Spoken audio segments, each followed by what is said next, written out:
कैसे हैं आप? मैं आशा करता हूँ आप सभी अच्छे होंगे और अपनी अच्छे से पढ़ाई कर रहे होंगे।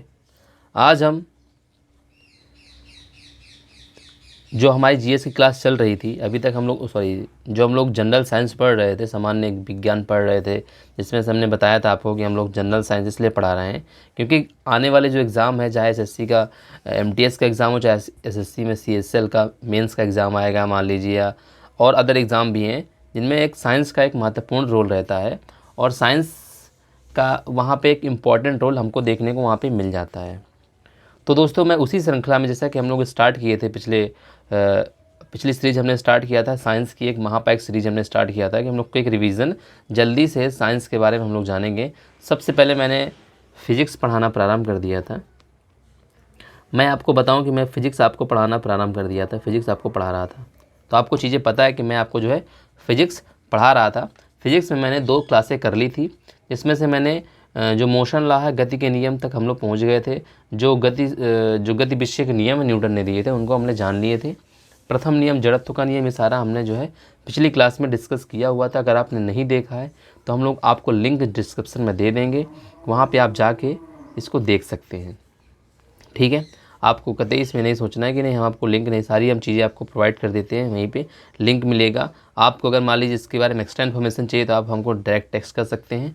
सारी चीज़ें आपको अवेलेबल हैं, पीडीएफ भी आपको मिल जाएगी। लेकिन बस यही रहता है कि आप अगर हाथ से नोट्स बनाएंगे तो ज़्यादा आपके लिए बेनिफिट रहता है, क्योंकि हाथ से नोट्स बनाने में ये होता है कि आप उसका 2-3 बार रिवीजन कर चुके होते हैं, क्योंकि हाथ से बनाते समय एक बार, और जब आप पढ़ेंगे उस बार, और दोबारा रिवाइज करने में आपको दिक्कत नहीं जाती, क्योंकि इसके पहले भी आप 1-2 बार उसको पढ़े और लिख चुके होते हैं। तो इससे आपका ही फ़ायदा है। लेकिन हम आपके दोनों तरह से साथ देंगे। आप अगर पीडीएफ चाहते हैं, पीडीएफ भी आपको मिली जाएगी। अगर आप नोट्स बना सकते हैं तो बहुत बेस्ट है, नहीं तो पीडीएफ तो आपके पास है ही है। तो ये आपको दिमाग में रखना है। जैसा हमने पहले आपसे हमने कमिटमेंट कर दिया था कि हम साइंस की पूरी क्लास जो है, फिज़िक्स, फिर केमिस्ट्री, फिर बायोलॉजी लेके आएंगे, क्योंकि इनसे क्वेश्चन 1, 2, 3 या एक, कभी किसी 2, किसी में 1, किसी शिफ्ट में 3 क्वेश्चन, हर एग्ज़ाम में हर शिफ्ट में अलग अलग प्रकार के क्वेश्चन आते हैं। लेकिन श्योर है कि साइंस के क्वेश्चन तो आते ही हैं, किसी एक्सेप्शनल शिफ्ट को छोड़ दें तो नहीं कह सकता हूँ, लेकिन साइंस भी एक इम्पॉर्टेंट रोल करता है एग्ज़ाम में। और ऐसे क्वेश्चन आते हैं जो बिल्कुल नॉर्मल क्वेश्चन रहेंगे, और आप अगर थोड़ा सा उनमें जो जाने होंगे तो आप कर जाएंगे। कई बार होता है कि हम लोग 10+2 जब करके आते हैं साइंस साइड से, फिर भी हम उस चीज़ को गलत कराते हैं, क्योंकि साइंस साइड हमने मान लीजिए 2018 में किया है, आज 2023 चल रहा है, तो वहाँ पे चीज़ें थोड़ा सा कॉम्प्लिकेटेड हो जाती हैं। तो इस बात को भी दिमाग में आपको रखना है। ठीक है, तो बिना किसी देरी के आगे हम लोग क्लास स्टार्ट करेंगे। आप हर चीज़ को डीपली से लेंगे और मन से पढ़ाई करेंगे और अच्छे से याद करके समझ के एग्ज़ाम में मस्त नंबर लेके आना है, जिससे आपको कभी ये ना हो कि हम जो है पढ़े थे लेकिन कम पढ़े थे, थोड़ा सा सही से पढ़ नहीं पाए। अपने आप को कभी कोसना नहीं है। ठीक है, सफलता आपके हाथ में है, आप किस तरीके से उसको हासिल करना चाहते हैं, मज़े से, कि आप उसको बड़ा हार्ड वर्क करके, या मान लीजिए थोड़ा सा अपने आप को कह के कि नहीं मुझे करना है किसी। तो यहाँ पे वही है कि बात बताई गई कि ज़िंदगी में कई उद्देश्य की जगह में आप एक उद्देश्य को रखिए। ज़िंदगी में एक उद्देश्य होना चाहिए जो इतना बड़ा हो कि आपको 1 मिनट के लिए भी चैन से बैठने ना दे। जब आप अपने अंदर एक चीज़ बैठा लेंगे ना कि मुझे करना है, पाना है, जब आप अपने अंदर एक एक्साइटमेंट जगा लेंगे, अपने अंदर एक चिंता, पॉजिटिव चिंता, जो सकारात्मक सोच है विकसित कर लेंगे कि नहीं मुझे करना है, हर मेरा मिनट इम्पोर्टेंट है, क्योंकि एक नंबर से लाखों लोग पीछे और लाखों लोग के हम लोग आगे हो सकते हैं। तो वो एक नंबर को कभी आप नेगलेक्ट नहीं कर सकते कि नहीं मैं साइंस को बगल में रख के सारी चीज़ों को करके क्यों छोड़ी। कोई इतना बड़ा सब्जेक्ट नहीं, कोई पहली बार आप पढ़ने भी नहीं बैठे हैं कि आपको थोड़ा सा लगेगा कि नहीं आप पहली बार पढ़ने बैठे हैं तो आपको थोड़ा हार्ड लगेगा। बस आपको थोड़ा सा पेशेंस रखना है और लगातार क्लासें करनी है और थोड़ा थोड़ा करके ज्ञान लेना है। कॉन्सेप्ट मैं क्लियर करूँगा, पीडीएफ से मैं पढ़ा रहा हूँ इसलिए ताकि आपको चीज़ें इधर उधर से ज़्यादा नहीं, क्योंकि एक जगह जब चीज़ें कलेक्ट कर ली जाती हैं तभी आपको पढ़ाया जाता है। क्योंकि कलेक्ट के इसलिए की जाती है ताकि, क्योंकि बुक्स से अगर पढ़ाएंगे, बुक्स और टीचर में यही अंतर होता है कि बुक्स तो होती हैं 100 पेज की बुक्स है, लेकिन टीचर उसको 50 पेज में ख़त्म कर देता है, क्योंकि वो उसको और कम कर देता है जिससे बच्चे को आसानी से समझ में आ जाए। तो ज़िंदगी में एक ऐसा उद्देश्य होना चाहिए जो इतना बड़ा हो कि आपको 1 मिनट की चैन सांस भी ना लेने दें। आप 1 मिनट में अगर गलत कुछ ऐसा कर रहे हैं जिससे आपके उस उद्देश्य में उसका योगदान नहीं, तो आप तुरंत सोचें कि नहीं यार मुझे ये नहीं करना है, अगर मैं 1 मिनट यहाँ पे अपना वेस्ट करूँगा तो मैं 1 लाख लोगों से पीछे हो जाऊँगा। तो अगर ऐसी सोच है आपके अंदर तो मैं श्योर आपसे बोल सकता हूँ डेफिनेटली 100% तो होता ही है, मैं आपको 200% श्योर के साथ बोल सकता हूँ कि यू विल बी सक्सेसफुल। ठीक है, तो इस सोच के साथ आप पढ़िए कि आपका उद्देश्य बड़ा हो, एक हो, और इतना बड़ा हो कि आपको सोने ना दे, ना ही आपको 1 मिनट का चैन से बैठने दे। ठीक है, तो चलते हैं आज की क्लास को हम लोग स्टार्ट करते हैं। तो ये चीज़ें हम लोग पढ़ चुके थे पिछली क्लास में, मैंने आपको सारी चीज़ें बता दी थी। गति के नियम में न्यूटन के प्रथम नियम को, जड़त्व के नियम को हम लोग डिस्कस कर लिए थे। ये चीज़ें मैंने आपको पिछली क्लास में बता दी थी, अगर आप नहीं देखें तो हमारी पिछली वाली वीडियो देख लीजिएगा। इसके बाद गति का जो द्वितीय नियम था वो हम पढ़ाने जा रहे थे, क्योंकि मैंने आपको पिछली बार ये बताया था बच्चों कि हम लोग जो पिछली क्लास लिए थे वो थोड़ा होली के आसपास लिए थे क्लास, तो उसमें हम लोग जो है सारी क्लास मतलब पूरा तीनों नियम कर नहीं पाए थे गति के। प्रथम नियम जो था जड़त्व का नियम था, उसको हम लोग डिस्कस कर लिए थे। एक बार मैं आपको फिर से वो चीज़ को बता देता हूँ कि गति का प्रथम नियम क्या था कि कोई वस्तु अगर आराम अवस्था में है, आराम है, मान लीजिए एक जगह स्थिर है तो स्थिर रहेगी, गतिमान है तो गतिमान रहेगी, जब तक उस पर कोई बाह्य बल नहीं लगाया जाता, बाह्य बल अध्यारोपित नहीं किया जाता है। तो इस बात को भी दिमाग में आपको रखना है कि कई बार क्या होता है कि जब तक उस पर कोई अपनी बाह्य बल उस पर आरोपित नहीं किया जाता है, अर्थात प्रत्येक वस्तु अपनी प्राथमिक स्थिति में रहना चाहती है, इसे ही जड़त्व का नियम कहते हैं। वस्तु द्वारा अपनी अवस्था में परिवर्तन के विरोध का जो गुण होता है, ठीक है, उसे ही क्या कहते हैं, जड़त्व कहते हैं। इस बात को भी दिमाग में आपको रखना है। ठीक है, जैसे मान लीजिए मैं अगर पेन हाथ में लिए हूँ, अगर मैं इसको टेबल में रख देता हूँ तो ये रखा ही रहेगा जब तक कि मैं इसमें कोई 2 न्यूटन का फोर्स लगा के ऊपर नहीं उठाऊंगा। ये पेन अपना भी एक फोर्स लगाता है और सोचता है कि मैं ज़मीन में तुरंत नीचे चला जाऊँ, क्योंकि प्रत्येक वस्तु की अपनी एक ग्रेविटेशनल फोर्स होता है, ग्रेविटी होती है। प्रत्येक वस्तु का अपने गुरुत्वाकर्षण बल होता है, गुरुत्वाकर्षण होता है, जिससे वो पृथ्वी की ओर आने का प्रयास करती है। तो एक प्रकार का फोर्स लगा है कि आप अनुभव करेंगे, डिपेंड करता है कि उसका मास कैसा है। अगर मास ज़्यादा है तो आप उसको जो है अनुभव करेंगे कि नीचे आना चाहती है। जैसे आप उसको छोड़ेंगे तुरंत पृथ्वी में आके जहाँ पे आप रखें वहाँ पे आके गिर जाए, जहाँ पे इसको सरफेस मिलेगा वहाँ पे रुक जाएगी आके। तो इस बात को दिमाग में रखना है। तो इसीलिए प्रथम नियम को जड़त्व का नियम भी कहते हैं। जड़त्व के मैंने 2 प्रकार बताए थे। आराम की अवस्था का जड़त्व कि कोई गाड़ी अचानक चल दे, हम लोग बैठे हुए तो पीछे की ओर धक्का खा के गिर जाते हैं, महसूस करते हैं। पेड़ के हिलाने में फलों का नीचे गिरना, ये भी मैंने बताया था। तो ये सारी चीज़ें जो मैंने आपको बताई थी ये आपको दिमाग में रखनी है, क्योंकि क्या होता है ना कई बार कि हम लोग बता ज़रूर देते हैं लेकिन बच्चे उसको दिमाग में रखते हैं, सोचते हैं कि नहीं सर तो बस नॉर्मली चीज़ें समझा रहे हैं, क्या पता एग्ज़ाम में आए ना आए। तो ये चीज़ नहीं रखना है आपको, एग्ज़ाम में ज़रूर चीज़ें आती हैं। इसे गैलीलियो का नियम भी कहते हैं, प्रथम नियम। कई बार प्रश्न आया है कि जड़त्व के नियम को और किस नाम से जानते हैं, गैलीलियो के नियम से जानते हैं। लंबी कूद में खिलाड़ी कूदने से पहले कुछ समय तक दौड़ता है, क्यों दौड़ता है, ताकि उसके वेग में परिवर्तन आ जाए, थोड़ा सा उसमें जो है जंप आ जाए। चलती हुई गाड़ी में अचानक ब्रेक लगाने पर यात्री आगे की ओर धक्का महसूस करता है, क्योंकि जिस रफ्तार से आप चल रहे होते, जिस रफ्तार से गाड़ी चल रही होती है उसी रफ्तार से आप भी चल रहे होते हैं, लेकिन अचानक जब ब्रेक लगता है, गाड़ी विरामावस्था में आती है, तो आप जो है उसी ब्रेक से तो चल रहे हैं, आप में तो ब्रेक लगा नहीं, गाड़ी में ब्रेक लगा है ना। तो आप क्या करते हैं, जैसे हम किसी चीज़ को धक्का मारते हैं, चल रही है अचानक उसको रोक लें तो वो जो आगे झुक जाती है, तो वैसे ही आप भी झुक जाते हैं। इसे गैलीलियो का नियम में कहते हैं। ये वस्तु के द्रव्यमान पर मैंने ये बताया था कि ये जड़त्व और द्रव्यमान पर निर्भर करती है। जितना ज़्यादा उसका जड़त्व होगा, जितना ज़्यादा उसका द्रव्यमान होगा, उतना ज़्यादा उसका जड़त्व होगा। ठीक है, रबर की गेंद और लोहे की गेंद में जड़त्व किसका होगा, लोहे की गेंद का जड़त्व अधिक होगा। ये मैंने प्रथम नियम में बताया था। इसके बाद मैंने एक प्रश्न आपको बताया था, दूसरे नियम पे हम डिस्कस करते हैं कि आखिर दूसरा नियम क्या था और इसमें हम लोग क्या बातें करने वाले थे। चलिए आज बात करते हैं गति का, न्यूटन का जो दूसरा नियम उस पर। किसी वस्तु के संवेग परिवर्तन की दर को क्या कहते हैं, संवेग परिवर्तन की दर उस पर आरोपित बल के समानुपाती होती है। मतलब आप समझिएगा कि संवेग परिवर्तन की दर, मतलब संवेग को हम लोग पी से दिखाते हैं। ठीक है, पी मतलब संवेग होता है, संवेग परिवर्तन की दर वस्तु पर बल के बराबर होती है। किसी वस्तु में संवेग परिवर्तन की दर उस पर आरोपित बल के समानुपाती होती है। तो याद रखिएगा कि ये इसके समानुपाती होती है। ठीक है, संवेग परिवर्तन की दर जो होती है बल के समानुपाती होती, इस बात को आपको दिमाग में रखना है।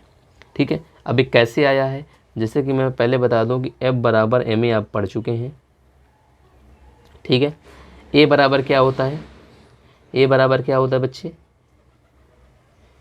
V2 माइनस V1 अपान T2 माइनस T1 होता है भाई। A बराबर क्या होता है, V अपान T होता है कि नहीं होता है। अगर मान लीजिए मैं कह दूं कि A परिवर्तनशील है, M तो भाई सही है।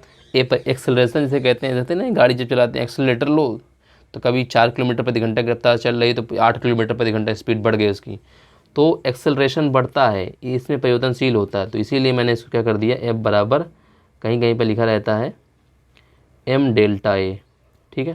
तो ये परिवर्तनशील रहता है। और जैसे मैंने बताया था आपको कि P बराबर क्या होता है, mv होता है। P बराबर क्या होता है, mv होता है। संवेग बराबर क्या होता है, द्रव्यमान इंटू उसका वेग के गुणनफल को संवेग कहते हैं। तो यहाँ से आप इसको निकाल सकते हैं, यहाँ से ये चीज़ें आ जाती हैं। तो इस बात को भी दिमाग में रखना है, चीज़ें कहाँ से आई हैं, इसीलिए मैं सारी चीज़ें आपको बता देता हूँ ताकि आपको कभी किसी भी चीज़ की दिक्कत ना हो, किसी चीज़ में परेशानी ना हो, ठीक है ना। परेशानी क्यों होनी चाहिए, जब मैं यहाँ पर बैठा हूँ आपके सामने तो परेशानी आपको कोई चीज़ में नहीं होनी चाहिए, ठीक है ना। तो किसी वस्तु में संवेग परिवर्तन की दर जो होती है उस पर आरोपित बल के समानुपाती होती है। संवेग की दिशा क्या होती है, तो संवेग कई बार पूछा, संवेग की दिशा क्या होती है, वस्तु पर आरोपित बल की दिशा के समान होती है। बहुत इंपॉर्टेंट फैक्ट है, याद रखिएगा। संवेग की दिशा बल, जो आरोपित बल है उसकी दिशा के समान होती है। मतलब समझिएगा, अगर मान लीजिए संवेग नॉर्थ साउथ लग रहा है थोड़ी देर के लिए, तो फोर्स भी क्या लगेगा, नॉर्थ से साउथ लगेगा, क्योंकि संवेग और फोर्स दोनों सदिश राशियां हैं, वेक्टर स्केल हैं, ठीक है, वेक्टर क्वांटिटीज़ हैं, याद रखिएगा। संवेग आवेग, इसे संवेग आवेग का नियम भी कहते हैं। किसे संवेग आवेग का नियम कहते हैं, इस द्वितीय नियम को संवेग आवेग का नियम भी कहते हैं, संवेग आवेग का नियम भी कहते हैं। प्रथम नियम को गैलीलियो का नियम भी कहते हैं। ये सारी चीज़ें जो छोटी छोटी मैं आपको बता रहा हूँ, इसको आपको दिमाग में रखना बच्चों, क्योंकि जब आप इसको दिमाग में रखेंगे तो आपको बहुत आसानी से चीज़ें याद हो जाएंगी। यह नियम हमें बल का सूत्र देता है। द्वितीय नियम के द्वारा ही पूछता है कि किस नियम के द्वारा F बराबर ma सूत्र प्राप्त हुआ है, द्वितीय नियम के द्वारा। किस नियम के द्वारा, द्वितीय नियम के द्वारा। उसे संवेग आवेग का नियम भी कहते हैं। क्यों कहते हैं संवेग आवेग का नियम, ये भी देख लेते हैं कि क्यों शब्द जरूर आना चाहिए आपके अंदर।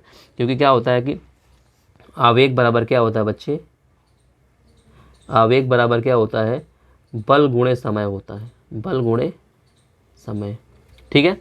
जब मैंने बताया था अभी कि F बराबर क्या होता है, delta P upon delta T हुआ, delta P upon delta T हुआ बच्चे।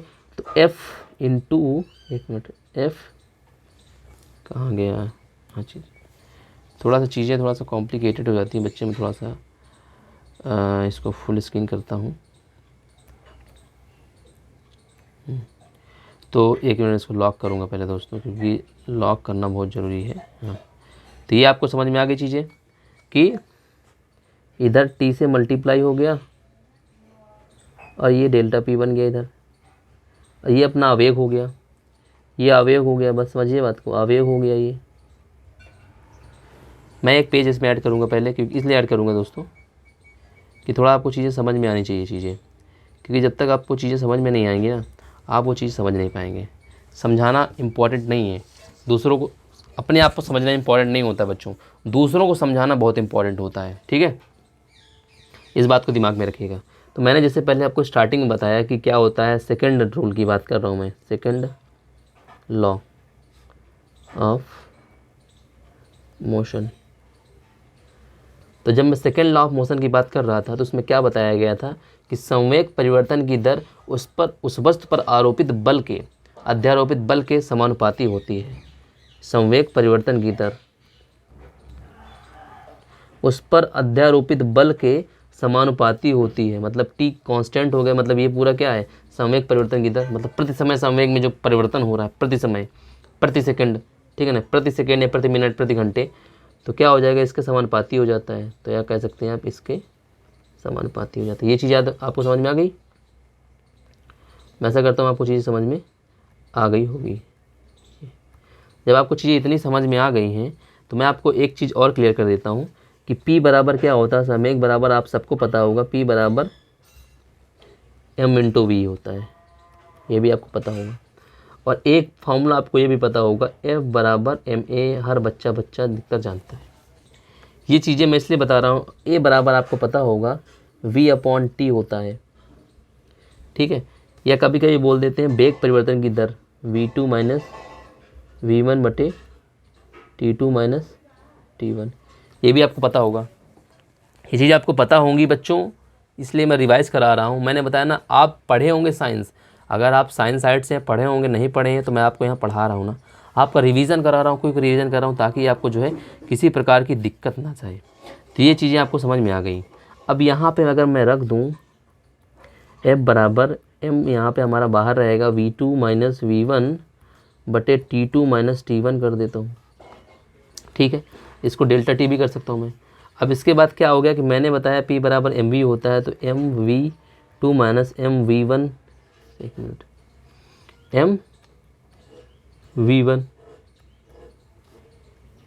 MV1 ये चीज़ हो गई। यहाँ पे डेल्टा टी रखा हुआ है। अब इसको मैं क्या कर सकता हूँ, ये मैंने ऊपर बताया ना कि ये होता है, तो यहाँ पे हम P2 माइनस P1 कर सकते हैं कि नहीं कर सकते हैं। डेल्टा टी नीचे रखा हुआ है, इसको मैं डेल्टा P कर सकता हूँ, डेल्टा P कर दिया तो डेल्टा टी हो गया, और ये हमारा F निकल के आ गया। तो ये हमारा इसका यहाँ से जो है फॉर्मूला निकल के ऐसे करके आता है। इस बात को दिमाग में रखना है। मैंने आपको दूसरी बात बताई थी कि आवेग, इम्पल्स बोलते हैं, आवेग बराबर क्या होता है, बल गुणे समय होता है, बल गुणे समय। इस बात को दिमाग में आपको रखना है। अब आवेग बराबर बल गुणे समय होता है, तो यहाँ पे F बराबर delta P into delta T हमने बताया था आपको। तो डेल्टा P बराबर क्या हो जाएगा, F इंटू डेल्टा टी। तो ये अपना आवेग हो गया, आवेग परिवर्तन हो गया। टी बदल रहा है ना समय के साथ, आवेग परिवर्तन बराबर ये संवेग परिवर्तन हो गया, संवेग परिवर्तन। तो आप यहाँ पे देख रहे होंगे बच्चे, यहाँ पे क्या चीज़ें निकल के आई कि सेकंड लॉ को, जो सेकंड रूल था, सेकंड लॉ ऑफ मोशन था, उसे संवेग आवेग का नियम भी कहते हैं, या संवेग परिवर्तन की धन आवेग परिवर्तन के बराबर होती है। ये आपको दिमाग में, तो ये सारी चीज़ें आपको समझ में आ गई होंगी। मैं आशा करता हूँ आपको चीज़ें समझ में आ गई होंगी। मैं अपने तरीके से आपको समझाने का प्रयास कर रहा था, समझा चुका हूँ। अगर आपको इसमें कोई भी डाउट रहता है तो आप हमसे कमेंट बॉक्स में पूछ सकते हैं, आप हमको डायरेक्ट मैसेज कर सकते हैं। हम हर प्रकार से आपकी हेल्प करने के लिए तैयार हैं। तो इस बात को दिमाग में रखना है कि आवेग जो होता है, इम्पल्स बोलते हैं इसको, ठीक है। तो आवेग बराबर बल गुणे समय होता है, याद रखिएगा। कई बार डायरेक्ट क्वेश्चन पूछ लेता है यहाँ से भी, ठीक है। तो ये बात दिमाग में आपको रखना है। तो आगे मैं बढ़ रहा था, मैं चीज़ें यहाँ पे आपको बता रहा था। तो यहाँ पे आपको पता चल गया होगा, ये मैंने बताया कि यह एक सदिश राशि है। कौन, आवेग। आवेग एक क्या है, सदिश राशि। ये मैं यहाँ से इरेज कर देता हूँ। ये चीज़ें हैं यहाँ पे नोट्स में दी हुई, लेकिन मैं आपको इसलिए बता दिया कि आपको चीज़ें समझ में सही तरीके से आ जाए। आवेग एक क्या होता है, संवेग क्या होता है, वस्तु और द्रव्यमान, वस्तु के द्रव्यमान और वेग के गुणनफल को कहते हैं। जैसे ये आपको दिख रहा होगा, ये सदिश राशि भी है। आवेग क्या होता है, किसी वस्तु पर आरोपित बल और उसके समय अंतराल के गुणनफल को आवेग कहते हैं। जैसा कि आपको यहाँ पे संवेग दिख रहा हो, सॉरी आवेग दिख रहा होगा। आवेग को जिसे दिखाया गया है जे बराबर F इंटू टी। जे भी क्या है, आवेग भी क्या है, सदिश राशि है। याद रखिएगा, आवेग भी सदिश है और संवेग भी सदिश है, संवेग भी सदिश है। दोनों चीज़ को याद रखिएगा। आवेग और संवेग दोनों के मात्रक समान होते हैं, दोनों के मात्रक समान होते हैं। इस बात को दिमाग में आपको रखना। मैंने बता दिया कैसे होते हैं। आवेग किसी वस्तु में होने वाली हानि के समानुपाती होता है। इस पॉइंट को आप नोट कर लीजिएगा कि आवेग जो होता है किसी वस्तु में होने वाली हानि के समानुपाती होगा। अगर किसी वस्तु में हानि हो गई है तो वो किसके समानुपाती होगा, आवेग। आवेग किसी वस्तु में होने वाली हानि, जितनी ज़्यादा हानि होगी उतना ही ज़्यादा आवेग होगा। तो होने वाली हानि के समानुपाती होता है। इस बात को आपको दिमाग में रखना है, ठीक है ना। तो किसी वस्तु में होने वाली हानि के समानुपाती होता है।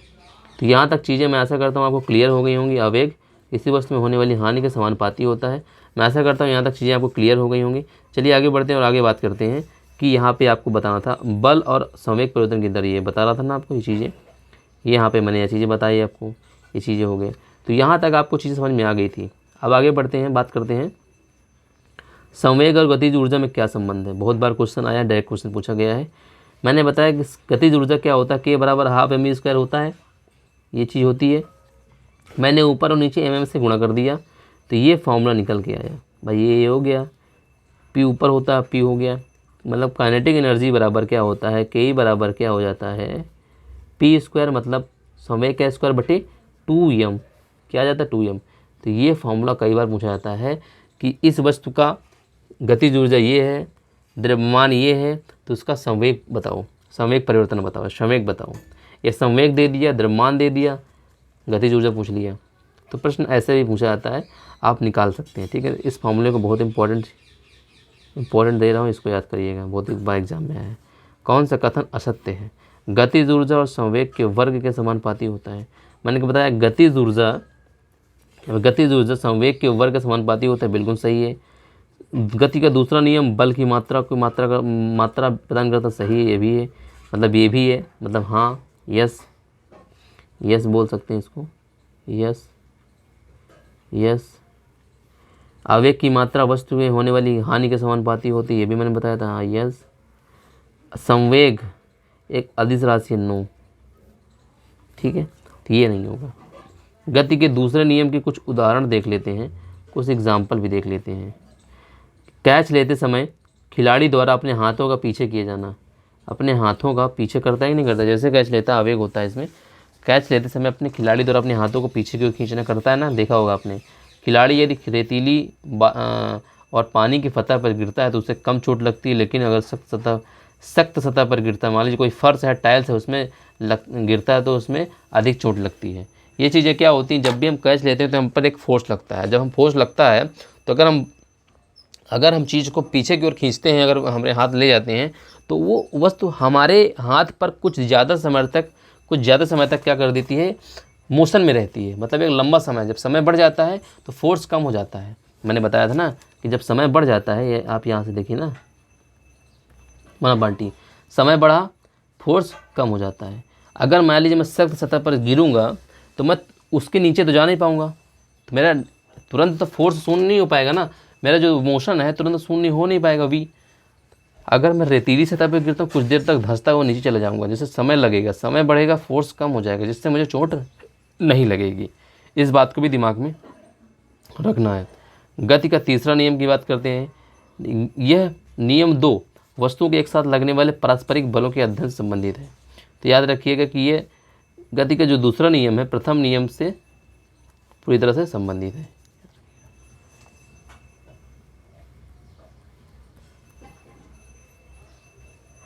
तो याद रखिएगा कि गति का जो तीसरा नियम है वस्तुओं पर एक साथ लगने वाले पारस्परिक बल के अध्ययन से संबंधित है। वस्तु पर एक साथ, कि मान लीजिए एक ए वस्तु है, दूसरी बी वस्तु, दोनों पर अगर एक साथ बल लग रहे हैं, उससे संबंधित है। प्रत्येक क्रिया के लिए समान परंतु विपरीत दिशा में प्रतिक्रिया होती है। जैसा कि आप समझिए कि प्रत्येक वस्तु की क्रिया की प्रतिक्रिया होती है, लेकिन विपरीत दिशा में।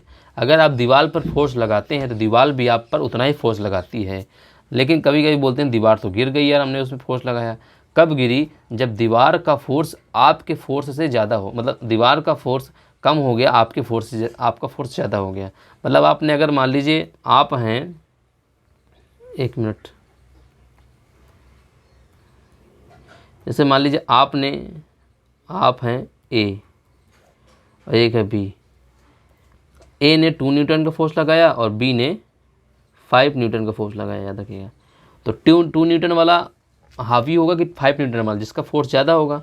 भाई एफ ए ज़्यादा है ना एफ बी से, तो क्या हो जाएगा, एफ ए ज़्यादा ताकतवर है, एफ बी कम ताकतवर है, तो एफ बी को एफ ए गिरा देगा। इसीलिए क्या कर देता है कि जब हम अगर किसी दीवार में फोर्स लगाते हैं, दीवार हम पर कम फोर्स लगा रही है, हम ज़्यादा फोर्स लगा रहे हैं, तो हम दीवार को गिरा देते हैं। अगर बराबर फोर्स लग रहा है तब बैलेंस बना रहता है, तब ना दीवार गिरेगी ना आप गिरोगे, दोनों एक दूसरे को धक्का मारते रहोगे, चाहे साल भर मारते रहो, कोई नहीं गिरेगा। जब तक एक का फोर्स कम नहीं होगा, दूसरे का फोर्स उसके कंपेयर में ज़्यादा नहीं होगा, जाहिर सी बात एक का फोर्स कम हो, दूसरे का फोर्स ज़्यादा हुआ, तभी एक दूसरे पर हावी हुए। याद रखिए, कहते नहीं ताकतवर पर ज़्यादा ताकत होती है, ज़्यादा फोर्स लगा सकता है, कमज़ोर क्या होता है, कम ताकतवर होता है, ज़्यादा फोर्स नहीं लगा सकता। इसलिए कमज़ोर को मार खानी पड़ जाती है, मार खा जाता है, वो हार जाता है पहलवान से। याद रखिएगा, इस बात को भी दिमाग में आपको रखना है। तो मैं यहाँ तक आपको चीज़ समझा चुका हूँ अभी। तो प्रत्येक क्रिया के समान लेकिन विपरीत प्रक्रिया होती, इस बात को दिमाग में रखना। किसमें बताया गया है, थर्ड लॉ में। क्रिया और प्रतिक्रिया 2 विभिन्न वस्तुओं पर कार्य कर रहे होते हैं। मतलब जो क्रिया है और प्रतिक्रिया है, मान लीजिए मैंने लगाया तो क्रिया हो गया, दूसरे ने लगाया तो प्रतिक्रिया हो गया। तो क्रिया प्रतिक्रिया दो विभिन्न वस्तुओं पर कार्य करती हैं। रॉकेट प्रक्षेपण आपने देखा होगा, जब रॉकेट ऊपर की ओर जाती है तो नीचे की ओर उसका जो होता है फ्यूल नीचे की ओर इम्पल्सन फोर्स लगाता है, मतलब नीचे की ओर बहुत सारा जो है वो प्रणोदक नहीं होता है कि बहुत सारा नीचे की ओर हवा मारता है और नीचे जो है पूरी बहुत दूर तक उसका रेडिएशन जाता है, वो नीचे की ओर बहुत धक्का मारता है पृथ्वी पर। जब नीचे की ओर धक्का मारता है उतनी ऊंचाई से जितना फोर्स से वो नीचे धक्का मारता है रॉकेट, उतनी ही तेज़ी से वो ऊपर की ओर बढ़ता है, क्योंकि क्रिया प्रतिक्रिया का नियम वहाँ देखने को मिलता है। गोली या बंदूक, जब बंदूक आप चलाते हैं तो बंदूक की गोली आगे की ओर निकलती है, वो फोर्स लगाते हुए जो आगे की ओर बंदूक की गोली निकलती है, जो नीचे आप वो मान लीजिए बड़ी बंदूक है तो आप जो उसके हाथ में रखे मतलब कंधे पे जो रखे रहेंगे चीज़ें या कंधे में दबा के जब मारेंगे आप तो वो भी आपको पीछे की ओर धक्का मारती है, तो बंदूक चलने वाली पीछे की तरफ धक्का लगता है। तैराक हाथों और पैरों में पानी पीछे छोड़ते हुए आगे बढ़ता है। तो जब तैराक होता है तो वो आगे की ओर फोर्स लगाता है, पानी को पीछे की ओर खींचता है। जब पानी को पैरों से मारता है तो पानी उसको आगे की ओर पुश करता है, ठीक है ना। तो पानी उसको आगे की ओर पुश करता है, वो पानी को पीछे की ओर पुश करेगा। आपने देखा होगा तैराक पानी को पीछे ठेलता है, जब पानी को पीछे ठेलता है तो पानी उसको आगे ठेलता है, क्योंकि यहाँ पे भी क्रिया प्रतिक्रिया का नियम लगता है, याद रखिएगा। तो गोली जब चलाते हैं तो बंदूक की जब गोली आप जैसे आपने जो है ट्रिगर दबाया, बंदूक की गोली आगे गई, और जैसे आगे गई वो बंदूक की गोली तुरंत वो जितना फोर्स से आगे जाएगी कम से कम उसका एक 1/4 फोर्स आपको फोर्स लगाती है, जिससे आपको लगता है कि आपको थोड़ा सा महसूस हुआ कि हमको धक्का किसी ने मारा। और कुछ होते हैं जैसे मान लो टिड्डे लोग हैं, अब मान ली राइफल लेके खड़े हैं और गोली चलाने मारते तो आगे हैं, गोली तो निकल गई लेकिन अपना जो है 2 कदम पीछे गिर जाते हैं जाके, क्योंकि फोर्स वो लगाती है। इसीलिए कहते हैं थोड़ा खाए पिए रहोगे तब बंदूक चलाओ या पिस्टल चलाओ, कुछ भी मान लीजिए आप मान लीजिए कुछ कर रहे हैं या मान लीजिए आपके पास है, मान लो चलाना पड़ गया तो आप खाए पिए हैं, मान लीजिए आपके पास ताकत है तो आप जो है चलाओगे तो कम से कम आप उसको पकड़े हो, क्योंकि वो भी धक्का मारती है, लगता है कि बंदूक लगता है हिल रही है, वो उसमें कुछ आ गया, ऐसा नहीं है, उसमें भी क्रिया प्रतिक्रिया का नियम लगता है, ठीक है। तो फर्स्ट लॉ को कहते हैं गुणात्मक विधि से देखते हैं, सेकेंड लॉ को मात्रात्मक विधि, और थर्ड लॉ को बलों के बारे में जानकारी। तो यहाँ पे आपको समझना कि फर्स्ट लॉ से हमको गुणात्मक विधि का पता चलता है। कई बार क्वेश्चन आया है कि जो फर्स्ट लॉ है न्यूटन का, उससे हमको किसका पता चलता है, तो बोलते हैं कि गुणात्मक विधि का पता चलता है। सेकेंड लॉ से मात्रात्मक विधि का पता चलता है, और थर्ड लॉ से हमको बलों के बारे में जानकारी मिलती है, ठीक है। तो इतना आपको समझ में आ गया होगा।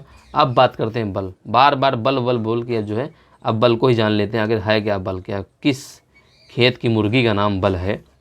तो बल वह भौतिक राशि है जो वस्तु की गति या आराम की अवस्था में परिवर्तन लाता है। अगर वस्तु गति कर रही है उस पर फोर्स लगा दिया हमने, उसमें ब्रेक लगाया, ब्रेक क्या एक प्रकार का फोर्स है, उस पर धीमी गति हो जाएगी, मंदन। फोर्स का अपोजिट क्या होता है, मंदन। फोर्स क्या होता है, अगर मान लीजिए गति की दिशा में फोर्स लगा रहे हो तो फोर्स, अगर गति की विपरीत दिशा में फोर्स लगा तो उसी बल को ही, उसी फोर्स को ही, उसी बल को मंदन कहते हैं। यह परिवर्तन लाने का प्रयास करता है, परिवर्तन लाता है, लाने का प्रयास करता है। यह एक सदिश राशि है, ये भी पता है, जिसका मान वस्तु के द्रव्यमान और उसके त्वरण के गुणनफल के बराबर होता है, याद रखिएगा। उसके द्रव्यमान और त्वरण के गुणनफल के बराबर होता है, इस बात को दिमाग में रखिएगा कि जो होता है वस्तु का द्रव्यमान उसके त्वरण के गुणनफल के बराबर होता है, ठीक है। किसी वस्तु पर लग रहे बल के बारे में पूर्ण जानकारी 3 शर्तें बताती हैं। मतलब किसी वस्तु पर अगर बल लग रहा है तो 3 शर्तें अगर फॉलो हो रही हैं तो समझ लो बल लग रहा है। बल का परिमाण, बल के कार्य करने की दिशा कैसी है, वह बिंदु जिस पर बल कार्य कर रहा है। अगर 3 बिंदु पता है तो बल के बारे में आपको पूर्ण जानकारी मिल चुकी है कि बल का परिमाण क्या है, कितने न्यूटन का बल है, 20 न्यूटन का बल है कि 30 न्यूटन का बल है, किस दिशा में बल लग रहा है, नॉर्थ की ओर लग रहा है कि साउथ की ओर लग रहा है कि ईस्ट की ओर लग रहा है, और क्या है उस बल किस बिंदु पर काम कर रहा है, ए बिंदु पर काम कर रहा है कि बी बिंदु पर काम कर रहा है कि ए बी दोनों बिंदु पर काम कर रहा है। इस बात को भी दिमाग में आपको जो है रखनी है बच्चे। मैं आशा करता हूँ चीज़ें आपको समझ में आ गई। एसआई मात्रक, अगर बल की बात करूँगा, एसआई मात्रक क्या है, एसआई मात्रक न्यूटन है, सीजीएस मात्रक डाइन है, और एफपीएस मात्रक पाउंड है। 1 न्यूटन बराबर क्या होता है, 10⁵ डाइन, ठीक है। तो डाइन मतलब समझ रहे हो ना, हम लोग जब अभी भी सुनते हैं डायन की अफली कहानी, डायन निकली घर से और लेके भाग गई दूसरे को, डायन का खतरनाक खौफ, ये सारी चीज़ें देखने को आपको मिलती होंगी, ठीक है। तो डायन शब्द सुनते ही आपको अंदर लगता है कि भूतिया कहानी, हाँ। तो यहाँ पे न्यूटन में भी डायन है, साइंस में भी डायन है, आप सुन रहे होंगे। 1 न्यूटन बराबर 10⁵ डाइन होता है। बहुबार क्वेश्चन पूछा गया कि डाइन किसका कौन सी पद्धति का मात्रक है, तो सीजीएस पद्धति का मात्रक है, याद रखिएगा। जैसे 1 जूल बराबर क्या होता है, 10⁷ अर्ग होता है। तो अर्ग भी सीजीएस पद्धति में आता है। किस में आता है? सीजीएस पद्धति में आता है। अर्ग भी किस में आता है? सीजीएस पद्धति में आता है। तो बराबर एम ए हो गया, ये हमने कर दिया। तो इसके बाद 1 न्यूटन बराबर 10⁵ डाइन आ गया कि नहीं आ गया? आया। लेकिन प्रश्न उठा कैसे आया। यहाँ पे एक्सप्लेनेशन क्या किया गया बच्चे, कैसे आया है कि जब हम फोर्स लेते हैं बराबर एम ए लेते हैं, ठीक है, मैं एक बार बात करूँगा थोड़ा सा। हम लोग यहाँ पे आते हैं, जब भी हम लोग जो है बात करते हैं फोर्स की, किसकी बात करते हैं? जब भी हम फोर्स की बात करते हैं, F बराबर एम ए हमने कर दिया। तो मैंने कहा कि जब फोर्स की बात करेंगे तो M बराबर मैंने मान लीजिए 1 kg ले लिया,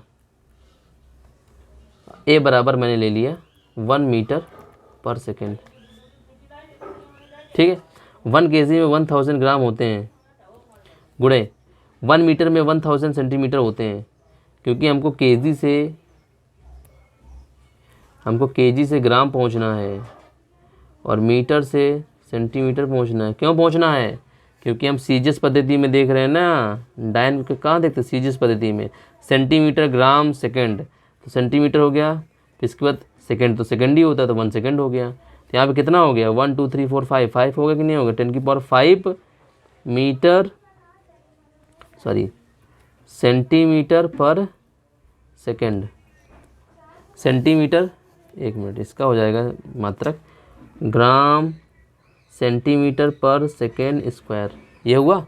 अब ये हो गया, तो इसी को हम जो है 10⁵ ग्राम सेंटीमीटर पर सेकेंड स्क्वायर जो था, इसी को हम दूसरे भाषा में बोल देते हैं डाइन। क्या बोलते थे? डाइन। तो डाइन बोल दिए इसी को, इसी 10⁵ के मीटर जो ये लिखा हुआ है, इसी को क्या बोलते हैं? डाइन। तो यहाँ पे वही चीज़ दिखाई गई, 1 न्यूटन बराबर 10⁵ डाइन कैसे आया, 1 न्यूटन बराबर 10⁵ डाइन कैसे आया। तो 1 जूल बराबर 10⁷ अर्ग जो रहता है, अर्ग भी क्या दिखाता है? सीजीएस तो सीजीएस पद्धति को दिखाता है, सीजीएस, ठीक है। इस बात को भी दिमाग में आपको रखना है। तो मैं आशा करता हूँ यहाँ तक चीज़ समझ में आ गई होंगी। प्रकृति में 4 मूल बल पाए जाते हैं, 4 मूल बल पाए जाते हैं। अब इसको दिमाग में रखिएगा, प्रकृति में कौन कौन से 4 मूल बल पाए जाते हैं। तो एसआई पद्धति अगर पूछा जाएगा तो आप बता देंगे ना कि मात्रक क्या होता है न्यूटन का, फोर्स का मात्रक न्यूटन होता है। सीजीएस में डाइन होता है, एफपीएस में फुट पाउंड सेकंड में पाउंडल होता है। क्या होता है? पाउंडल। क्या होता है बच्चे? पाउंडल। याद रखिएगा कि एफपीएस पद्धति में फुट पाउंड सेकंड में पाउंडल मात्रक हो जाए। किसका मात्रक हो जाएगा? पाउंडल। याद रखिए एफपीएस में फोर्स का मात्रक, एफपीएस पद्धति में, ये भी आपको दिमाग में रखना है। तो यहाँ तक चीज़ें समझ में आ गई होंगी। आगे बढ़ता हूँ, मैं बात करता हूँ पृथ्वी, जब प्रकृति में 4 मूल बल पाए जाते हैं उन पर डिस्कस करते हैं। 4 मूल बल पाए जाते हैं उस पर डिस्कस करते हैं। पहला बल है गुरुत्वाकर्षण बल, ये भी एक मूल बल कहलाता है। कई बार प्रश्न पूछता है कि प्रकृति में 4 मूल बलों में कौन सा बल नहीं है। तो प्रकृति में जो 4 मूल बल पाए जाते हैं उसमें से जो है गुरुत्वाकर्षण फोर्स पहला फोर्स है। दूसरे फोर्स की बात करेंगे तो इसमें हम दुर्बल नाभिकीय बल की बात करेंगे, दुर्बल नाभिकीय बल। तीसरा है विद्युत चुंबकीय बल और चौथा क्या? प्रबल नाभिकीय बल। तो यहाँ पे 4 फोर्स आपको पढ़ने हैं जो पृथ्वी पर मूल अवस्था में पाए जाते हैं। पृथ्वी पर कहाँ पाए जाते हैं? मूल अवस्था में पाए जाते हैं। पृथ्वी पर मूल अवस्था में पाए जाते हैं। तो पृथ्वी में 4 मूल बल पाए जाते हैं। 4 मूल बल पाए जाते हैं, उसमें गुरुत्वाकर्षण फोर्स है, गुरुत्वाकर्षण है उसमें, ठीक है। दुर्बल नाभिकीय बल है, दुर्बल नाभिकीय बल है, वैसे विद्युत चुंबकीय बल है, इसके बाद प्रबल नाभिकीय बल है। दुर्बल नाभिकीय बल हो गया, विद्युत चुंबकीय बल हो गया और प्रबल नाभिकीय बल हो गया। प्रबल नाभिकीय बल, दुर्बल चुंबकीय बल और दुर्बल नाभिकीय बल और गुरुत्वाकर्षण बल। तो ये 4 फोर्स आपको दिमाग में रखने हैं। तो यहाँ तक चीज़ें आपको समझ में आ गई होंगी। मैं आशा करता हूँ आपको चीज़ें यहाँ तक समझ में आ गई होंगी।